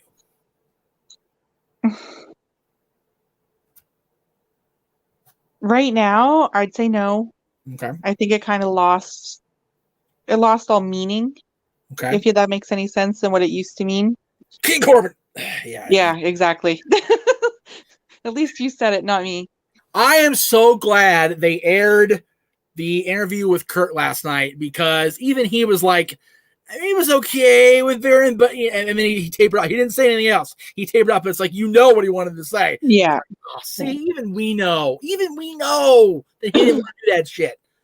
No, and I mean, for all they tried to do with him, it didn't work. Yeah, I mean, it's it goes back to the argument we've had, you and I, in personal discussions and on my shows. It's all about the momentum after it happens. Yeah. Brock taking the streak from all of us, let's be real, sent him to SummerSlam and John. And like it or not, and neither one of us like it, it was what it was. And that put Brock into the next level. Exactly. Corbin beating Kurt Angle in Kurt Angle's last match should have been career making. But it wasn't. I defy you to name me 5 unbelievable moments in Baron Corbin's career since then. I can't even name one. Exactly. Winning King of the Ring should have been, okay, well, here's another boost. It became a joke instead. Like the last, in my opinion, the last great King of the Ring that actually, had he not gotten in trouble and gotten, his hand slapped, done something with it, was William Regal. Yeah. Sheamus's King was dumb. King Barrett was really dumb. And King Corbin has been a colossal failure, I feel. Well, that's what I mean. It lost all meaning than what it was. Yeah. And back honestly, in the day, now it's just whatever. I mean, the best booked King of the Ring tournament, I feel, is the one that's marred in such controversy because it was the tournament that had Austin leave the company because Brock, they're going to put Brock over him in the qualifier, and Austin like that. And then Brock won King of the Ring, qualified for a championship match, and beat Dwayne halfway to hell. And again, that was what it was supposed to be. I felt for years the Royal Rumble winner should face the champion at Mania. The King of the Ring should face the champion at SummerSlam. Yep. I said that from the beginning, and and then Survivor Series is just kind of whatever, Survivor Series is the hodgepodge team show. Yeah, so I think unless they're gonna make it mean what it used to mean, right? Then don't bring it back. Because I mean, if you look back at the Kings of the Ring over the years, Brett in '93 did something with it because he had that. Interesting. I won't call it legendary because Brett wouldn't either. Feud with Jerry, and it ended up being a blow-off match at SummerSlam. The blow-off lasted for a couple of years because they didn't have their really big blow-off until King of the Ring '95. Right. 94, Owen to the moon, man. Off the rocket. Definitely. 95, Mabel. Okay. 96, Steve Austin. Shit, he cut the promo of his life when he won the crown. Yep. That's huge. And that was supposed to be Hunter's crown, and he won it a year later. And to Hunter's credit, he saw what King of the Ring was '97. It was a hokey thing. The crown and robe were stupid. The scepter was dumb, and he broke the crown 3 different times too. I love that. Yep. And also, he was already down the path of I want to be with Shawn. I want to be with Shawn. I want to put Shawn and I together, and he and Shawn just needle Vince until it happened. So him being King of the Ring, hindsight, not really that big a deal. Right. And Shamrock in '98, again, if Shamrock had done anything that summer other than join the corporation, maybe it would have been okay. But it fell flat, like you said. Billy got '99. Okay. And Kurt Angle.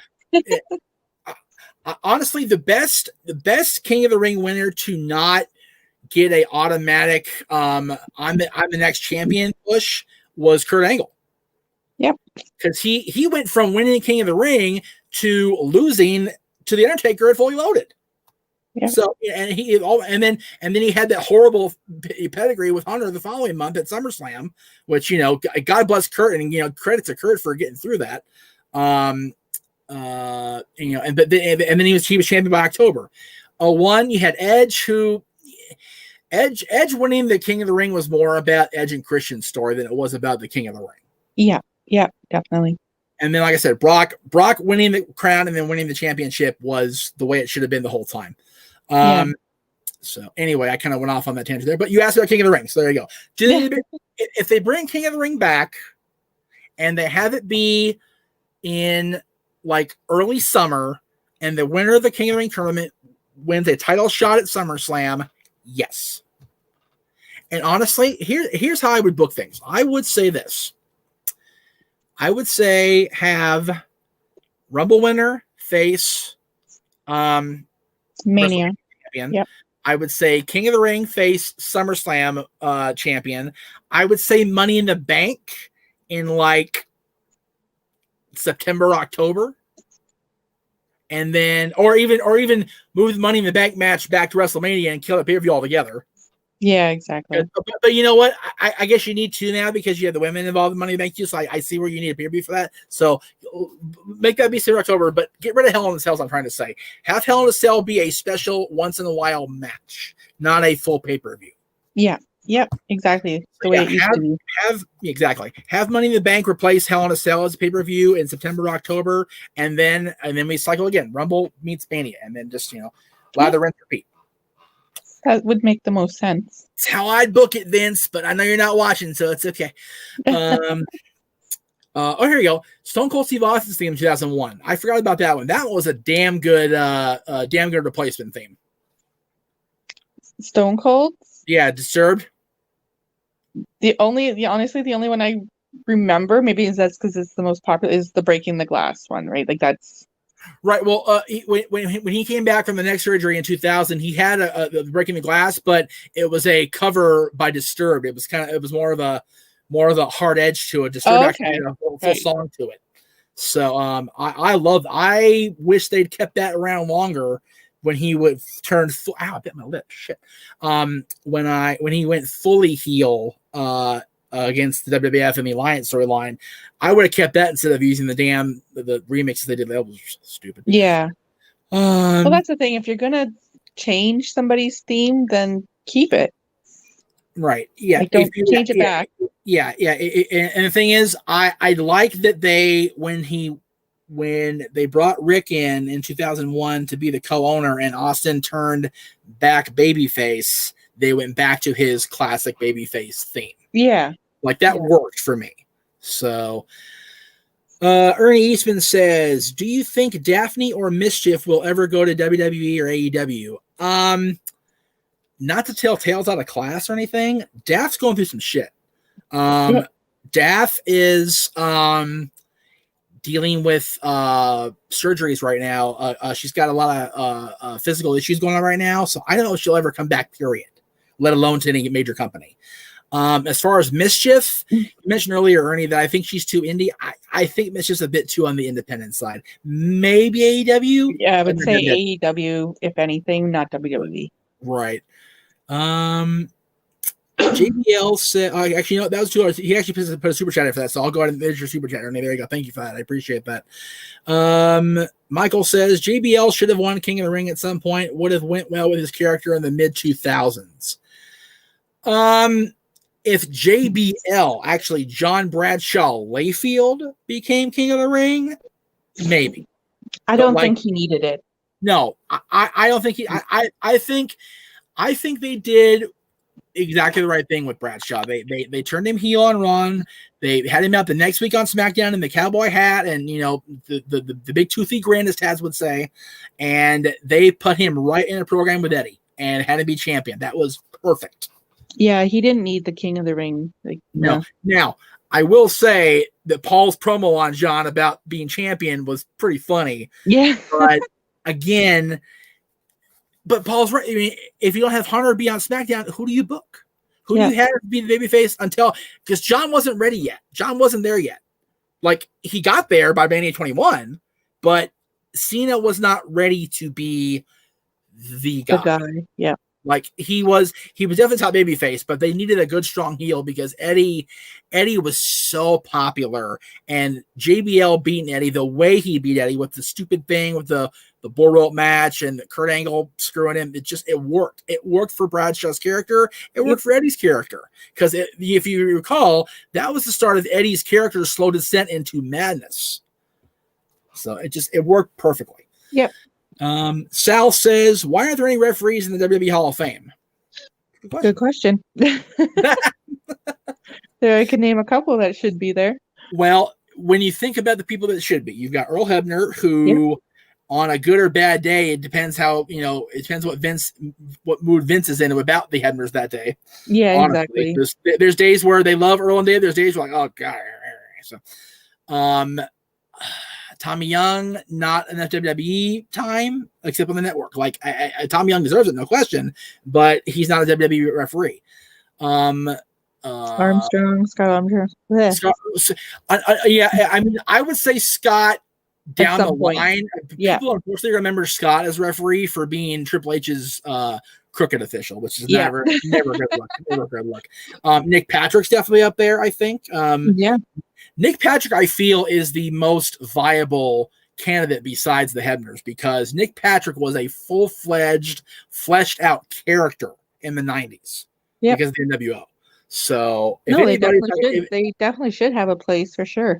They should. I mean, Charles Robinson will be there when he actually ages a day. Well, he hasn't yet. I know, right? Yeah, bare haired me. That's not okay. I don't appreciate that, Charles. Here we go. Oh, here we go. Here's a good one for you. If they do bring back King of the Ring, I'd love to see the finals be Matt Riddle versus Chad Gable for 25 minutes. Yes. Nando with the hot take. All right, let's see here. Let's see here. Where'd we go? There it is. Rob Shepard says, I've heard many conflicting stories about The Undertaker taking talking Shawn Michaels. Okay. I've heard many conflicting stories about Taker taking Shawn Michaels out of WrestleMania 14 if he didn't job to Austin. What is true? It's he said, she said. It was 30, 22 years ago. Mm-hmm. You can read Sean's book and see one thing. You read Steve's book, read another thing. You can read Vince's book if he writes a book and read a third different thing. I'm of the belief that Sean was so done with everything that it very well could have taken Undertaker to go, all right, you're going to stay in line here and get Steve through this, then you can do the hell you want to do. It wouldn't surprise me. I mean, a lot of people don't realize how Sean's talked about that many times over the years, but Sean was really at a horrible point in his life. And just everything was collapsing around him. His marriage was falling apart. He was on so many pills. He was like a walking pharmacy, the guy was. So yeah. I don't begrudge him any sort of negative feelings he had about existence in 1998. And the fact was, he was told twice in the span of a year that you're done wrestling. Yep. So I'd be a little forewarned too, Now, would it surprise me if Taker had to say, okay, Sean, I'm right here? No, wouldn't surprise me a bit. No, I don't worry about our Taker, not one bit. You can definitely see him saying that, yeah. Oh yeah. And you know what? Knowing Sean's respect for Taker, even at that stage of his mind, I can see Sean going, okay. Yeah. Yep. Whatever you say. Yep. Whatever you say, boss. Nando says, should Victoria be the next female WWE Hall of Fame inductee? I don't see a problem with that, but I made a case for Nora last week on Molly Holly. She should have been in years ago. Yeah. Molly is one of the best unsung heroes of the women's division in the last 20 years. Victoria, honestly, she should have been in already. Right. About some others. Yeah. Oh, yeah. Yeah. Are questionable, but yeah, no, definitely one day she should be in there for sure. Yeah. Yeah. I feel Victoria should be in already. I feel Molly should be in already. There are quite a few that I feel should be, and there's honestly a couple that are in a little early, and we'll just let that one pass on by the way. Nerdy Newfie says, it's a shame that Whatever by Our Lady Peace will never be heard again because of Chris Benoit. Amazing song. Yeah, I heard they only do that in concerts anymore, which is a damn shame. It's a beautiful song. So yeah. Let's see here. Nando mentions Joey Morella. Yeah, I would say Joey Morella deserves a induction for sure. Yeah, for sure. Okay, here's a random question from Psycho Jet Black with the $2 super chat. He says, why did JBL bury the Ascension when they debuted? They didn't need much help getting buried. No, I was just gonna say that. They didn't last very long to begin with. Yeah, they yeah. And I like Victor and Connor both. They're both nice guys, but it just yeah. Michael says Mike Chioda also. There you go. Mike Chioda was definitely a good choice. I mean, there's a whole list of the refs. Like they honestly, that was a good question. They should have refs in there, right? Yep. I mean, they have a women's matches without the refs, right? I mean, I think the huge issue with the WWE Hall of Fame, I'm going to go off a little bit of a tangent here. So if you're in the question queue, bear with me. They've tried very hard, overly hard, to have, quote, one of each year. Yeah. Main event, tag team, women inductee, celebrity inductee. It's like they don't need to have a match set every year. No. Because if they did that with referees, there'd be no inductees after about 10 years. Exactly. I mean, really, if you really break it down, there's maybe a dozen or a little bit more referees that honestly deserve that spot. Yep. I mean, and that's in WWF, WWE, NWA, WCW, ECW, any of those companies. I think it's a very select fraternity. And again, I'm gonna kind of quote Mean Gene here. But he called it an elite fraternity back in 04 and 05. It's not that elite anymore. Like, there's a lot of guys in there that there should have been people way before they got inducted. Great example being, I'm going to beat this horse into the ground like I always do. The fact that the Honky Tonk Man inducted Coco Beware before the Honky Tonk Man himself got inducted says everything. Yeah. Like, again, no shitting on Coco. I like Coco Beware as a person. I've met him a couple times. He's a great guy. But did he do in WWE? Yeah. Except wave the bird around and job, and wear parachute pants with Owen Hart. Yeah, Like, I mean, sometimes I don't understand where they come up with their list. Yeah. Well, you and I both know who is writing that list down and trying to, and who else is trying to get people through on that list. We know who the two people are they're there's talking about tons of every year. people that should be that have they've been fighting for years to get into there, and no doubt they deserve it. It's just I this was person so instead, right? touched in 17 when I got Dallas Page's DVD and watched Hunter call him. I thought that was so sweet because Hunter was there when Dallas was still struggling. Like, he was just couldn't get a freaking break working with Turner and Bischoff, and just he couldn't get a freaking moment's time. And Dallas worked himself so much that he almost forced us to go, wow, he's pretty good. So Dallas Page deserved it, I thought, far before he got it. But when he got it, it was cool for me personally because I was really starting to get into the DPY and really starting to refocus my life, and to be able to share that with the DDPY folks and be able to, it was really cool for me personally. I don't look like it now, obviously, but it is what it is. Sorry, Dallas. But that was a cool moment for me. But there's people that definitely deserve it that aren't in yet, and there's too many names to go off here on tangent. And at the same time, there are guys in there now. Yeah, there's guys in the legacy wing that deserve to be in the main Hall of Fame. Let me say that also. And there's also guys that are in there at all, but no. But there definitely should be a referee at least every other year. And, you get yourself a good 20 years out of that booking. Exactly. Let's see. PlayStation Guy 91 says, is there any wrestler returns after years away you would have changed? I think Brock's first return should have been for CM Punk instead of Cena. So I think what he's saying is Brock's first match back when he came back in 12 should have been Punk instead of John Cena.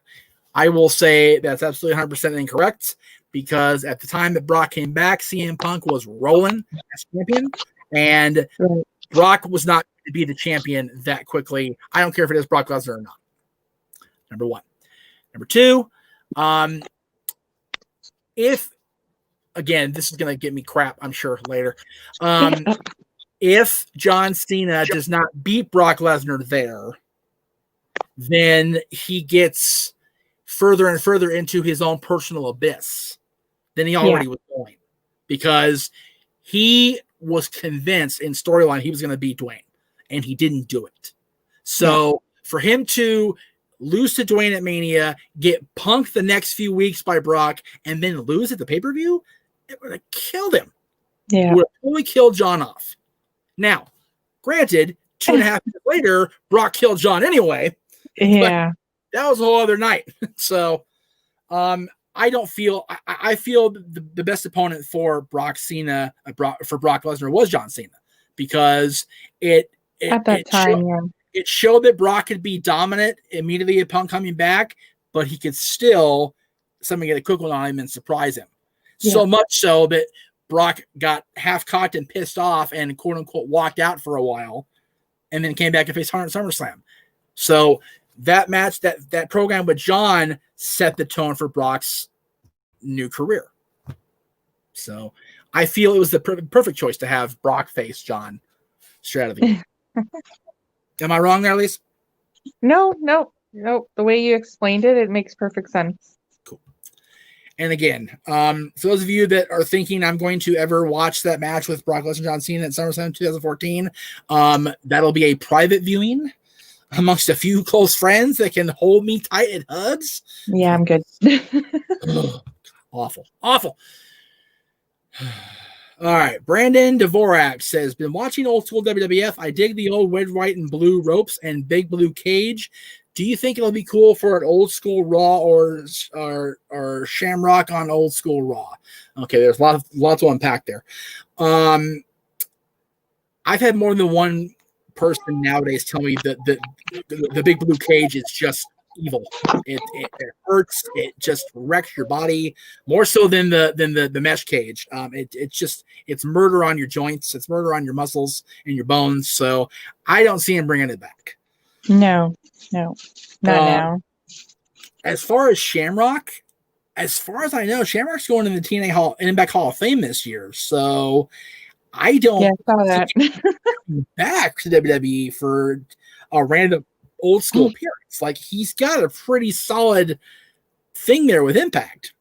Yeah, no, I think he's good where he is now. For Christ's sake. So it's so why go backwards, right? Right. I mean, if Shamrock's gig with Impact can generate the attendance of The Rock, I'm good where I'm at. Yeah. Okay, so Nando is following up on the comment earlier about Michaels and Austin. The only thing confirmed was Undertaker was at the gorilla position watching the match. Well, so was everybody. Like, the entire roster was at the curtain for that one because it was the beginning of the Austin era. So that's not like a duh comment, but it's like we all knew that though. So Mitzi says, Undertaker done or not for good, do you think? I've said my opinion more than once on this. What do you think, Lisa? I think he's done. Okay. I think that he went out. I mean, you're not going to top that. Like, the AJ Undertaker, that was just, it was the perfect end to his career. Like, it was just the perfect way to end it. If he came back, maybe an appearance here and there, but as of like another WrestleMania, I think he's done. Yeah. And I honestly think that the match with AJ combined with the documentary, it's almost like definitely. It kind of gave you sorry, it kind of gave you like the behind the scenes, how he was feeling. And for Mark, like, you don't get that from him. He's always been so personal, private. You don't get to see him like that. You don't get to see him, recovering and his thoughts and feelings and no, I need one more. It just goes to prove how much he actually worked and loved the company and loved what he did, like, for himself and the fans. Right. If that makes sense, right? Like, it's one more match. No, it wasn't what I expected it. I have to go out. If I'm going to leave, it's going to be on my terms. And I honestly don't think there is a better way they could have done it. I mean, it's almost like a movie. You have your final battle, the climax of your movie. The hero gets on his bike and rides off into the sunset. It's freaking movie shit. I mean, and he even said it, best himself, that if you're going to have somebody end your career, AJ is the guy to do it. AJ will sell it. He will tell the story. Yep. I think, honestly, my personal opinion, I think it was perfect the way it was. Yeah. And the build to it was just extraordinary. For what they had to throw together in, 5 weeks? Yeah. Was just freaking bananas how good it was. If you see him again, like I said, maybe an appearance here and there. Right. Give his, if he comes back to do a farewell address, right, I think he's good the way things are done. No, it keeps that mystery part of it in there too. Yep. And I will say this: if you get an inkling in your town that he's making an appearance, if he's doing a signing, go see him. Like, a lot of money, and then go see him. Go see him. Yeah, he ain't coming back. We got lucky with 2 here in California, but they were both out of my. We got entire adult history price bracket. We've gotten one up here. He was in Niagara Falls. I believe it was 2 years ago. Wow. And you had to go. Like, you're not, like you said, you're not going to get that chance again. Yeah, he did one at Frank and Sons. God, I want to say it was 3 years ago now, and it was like $200. I'm like, oh, damn it, Mark. I'm like, okay, well, maybe next time. Shit, he was $400 the next time. It's like, oh my God. Yeah. So, save your money and go. You get a chance, go see him. Seriously, honestly, if you find out here's going to be in your town, sell your kids. Just sell them. You can get it back later in probate court. It's all good. All right. So anyway, Radnick made a very good point. Teddy Long is a referee. He's in the Hall of Fame. So there you go. Teddy Long's in the Hall of Fame, but he was in for his overall body, not just as a referee. But yes. Yeah, I was going to say he wasn't just a referee though. Right. No, exactly. He was just a referee. He was a general manager. He was a manager. He was a referee. He was a talent. Teddy was awesome. Nando says, I can't believe Coco Beware is in and Rick Martel is not. Yeah. There you go. That says everything pretty much. Well, like we said, like I know a little earlier, there's a whole list that you Right. can go over of people Right. that should be in there, and then the whole list of people that you're kind of like, yeah. And it's so hard for people that know like the reasons why. It's just like, oh God, sucks. I hate it. a lot of it is like it's a personal thing. It is. Right? Like if you sit back, like I'm not going to mention names because I'll take a lot of heat for it. But if you sit back and look at a person's career versus what they did privately, like, you know what I mean? Like it should be focused on their career. Yes. And there's a whole bunch of them that you can list that for personal reasons, they're not in there because of what they did after they left WWE or. Right. And that shouldn't matter. Well, I mean, I will say a name because I don't really care at this point. Look how long it took to induct Joni. Well, yeah. I mean, forever. She was definitely one that should have been years ago. And in all honesty, it was still because she was part of DX. If Joni had been Joni for Joni and not part of DX, she may still not be in. No. I mean, and that's unfortunate because what happened post 2001 is really not Vince or Paul's business. I mean, really. Nope. So, I mean, granted, lawsuits, whatever against the company, yeah, I get that. But as far as actual interaction time, none of your business. So, well, then you have like Miss Elizabeth. Exactly. Because of what happens post WWE, she's not there. Well, what's funny is and again, this is gonna get probably some shit, but whatever. The fact is, the reason she's not here is because of her toxic relationship with somebody that's currently underemployed to the company. Yeah. Like, so it's okay that way, but for somebody that was like the pioneer of the women's, like her and Macho, like that was my thing when I was younger. Like they were like king and queen, right?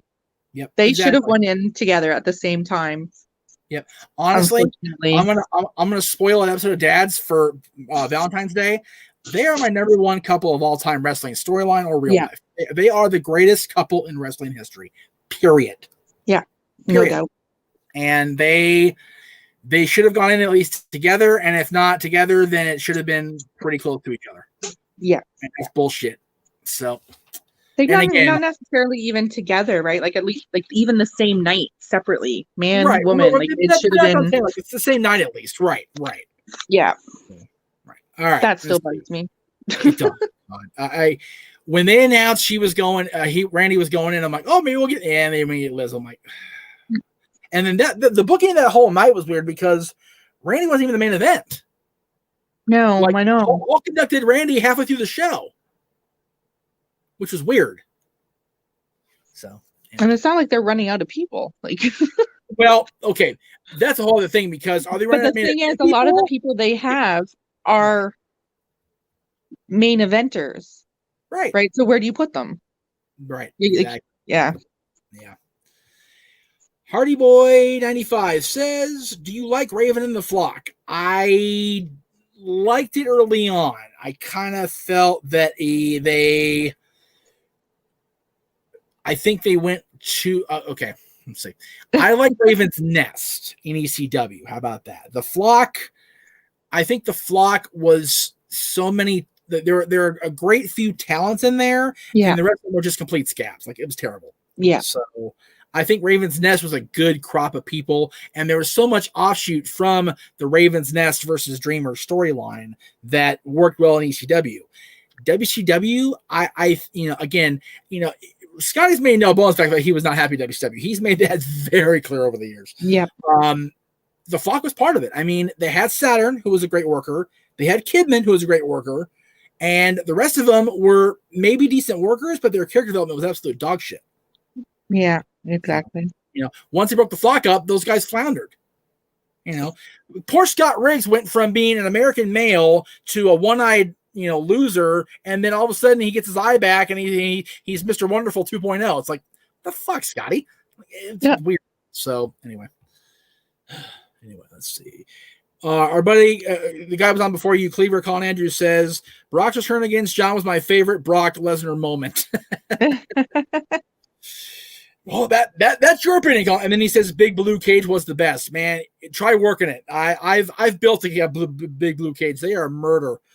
Here we go. Here's a great one from Rob Shepard. David Arquette winning the championship or RoboCop Sting? Which one was worse for WCW? Okay. Again, this is going to cause major poopy. RoboCop was worse. I stand by that statement. RoboCop coming out and breaking Sting out of that shark cage to help Lex against the Horsemen was stupid. Like, beyond stupid. Yeah. David Arquette was what it was, folks. It just was. So they were never going to get any mileage out of RoboCop because he couldn't work. Yeah.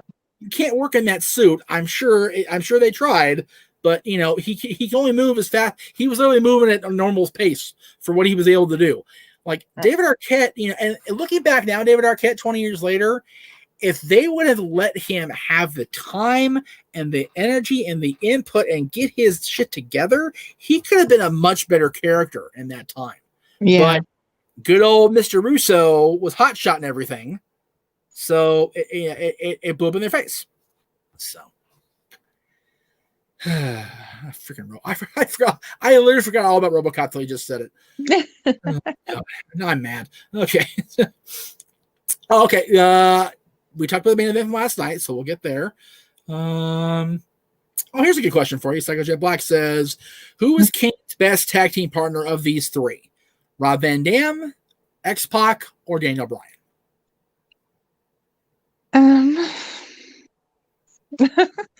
I'm gonna probably say X-Pac. All three friends of the show, by the way. Yeah, that's what I mean. It was kind of like, who do I mean, they were all good, but the one that stands out for me the most would be Kane and X-Pac. Okay. There you go. Nando says also Kane and Mankind were good and Kane and Hurricane were good. I mean, Kane's been very blessed. Glenn's had very great tag team partners over the years, so it's definitely had some help there for sure. All right, Jeff, I can give you one more. One more, okay. And all right, guys, you one more question. I'm gonna pick this one, and if it's not a good one, then you're shit out of luck, folks. With the Dudley Boys already in the Hall of Fame, which ECW original should go in the Hall of Fame next out of these guys listed? RVD, Taz, Tommy Dreamer, or Paul himself? RVD. Yeah, girl. Good answer.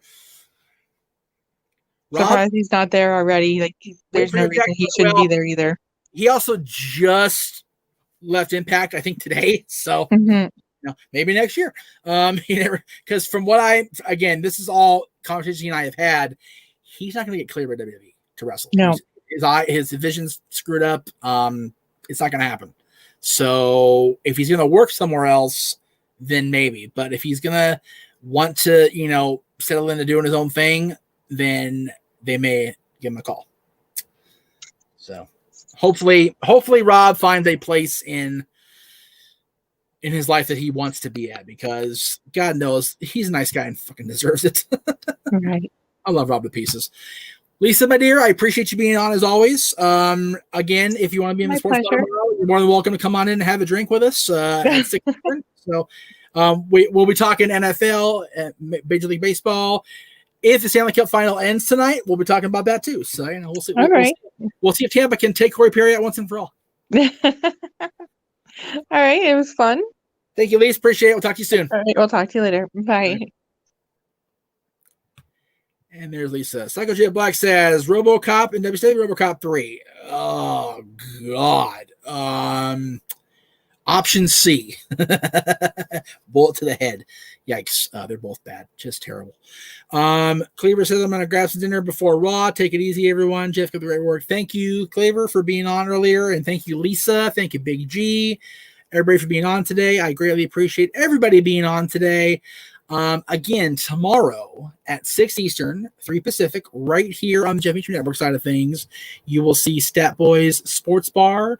Mike and I'm not sure if I'm going to be in the room full time or not, but Mike will be talking about the first day of the postseason for Major League Baseball, NFL Week 3 recap, and power rankings, of course, from Mikey. We'll have coverage of the Stanley Cup Final and a preview for the NBA Final, which, of course, is going to be the Lakers and the Heat coming up on Wednesday night. That'll be tomorrow on the Stat Boys Sports Bar. Tonight, don't forget, right after Raw on the NoDQ.com YouTube channel right here if you're watching NoDQ. We appreciate it. All 13 of you. We love you for it. Thank you very much. We'll have a full recap of Monday Night Raw from the man himself, Aaron Rift, over at Aaron Rift No DQ on YouTube. That's going to do it for yours truly. Again, you can check out this show and all of our shows every week on the Anchor side of things for audio coverage at anchor.fm/Jeff Meacham Network. That's where you can find myself on the audio side of things.